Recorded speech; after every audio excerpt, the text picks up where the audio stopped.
The mayor of Windsor, Ontario is one step closer, he hopes, to getting unused U.S. vaccines into the arms of his residents. The Windsor-Detroit Tunnel Corporation has agreed to shut down traffic, if necessary, to set up a vaccination clinic mid-tunnel. A line will be painted to mark the border, with Canadians on one side of the line and American healthcare workers who are giving the shots standing on the other. Drew Dilkens is the mayor of Windsor. Mayor Dilkens, welcome back to the show.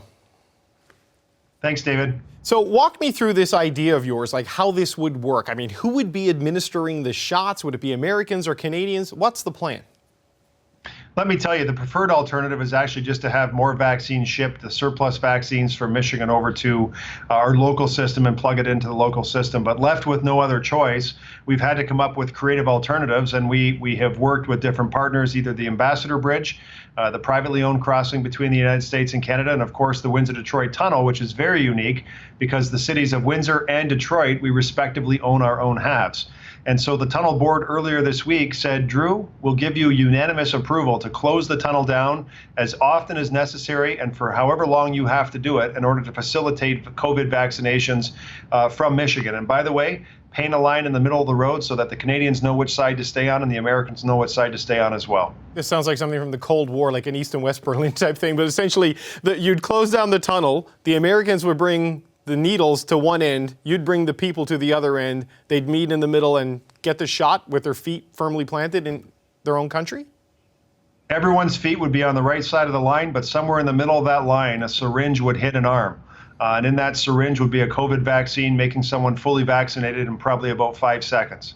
And this is being driven by 1,200 people from my community who live here, who cross the border to work in healthcare in Detroit each and every day. And they're calling me, they're calling the head of our hospital, and they're saying, we are throwing doses in the garbage. They are expiring, and there are no arms to put them in. You've got to do something. And so reported yesterday in Detroit, 35,000 doses hit the landfill last month alone. It's liquid gold to us, and it's trash to them because they can't find the arms to put them in before they're expiring. And that city where they're going in the garbage is 2 kilometers away from me. And so I know that there are people who are patiently waiting here for the second dose. They've been waiting for months. I know that there are thousands of families hoping to reunite on either side of the border, and it's one of those unique things in my community because of our geography. We've got deep connections on either side of the border, and I know that there are businesses desperate to reopen and get back into business. And I'm echoing all of their voices saying we have to do something. We can do better than what we're doing today. And then let me just say, why would we not want to do better? If there's a pathway to better the situation and improve the vaccination efforts here, let's work on this together. This is a shared goal we all have. Well, what's the answer to that? I mean, you spoke with Health Minister Patty Hajdu this afternoon. Is she on board with this idea, or did she say no? I have very little hope that anything will change after my meeting with the minister. Why is that? What did she say to you? Well, there were certainly a lot of the same talking points about over 20 million doses in Canada and more doses arriving. And if we're all just patient, in a few months from now, we'll all have being fully vaccinated. And I get that they are procuring doses and they're putting doses into the system, and we're trying to accelerate vaccinations here.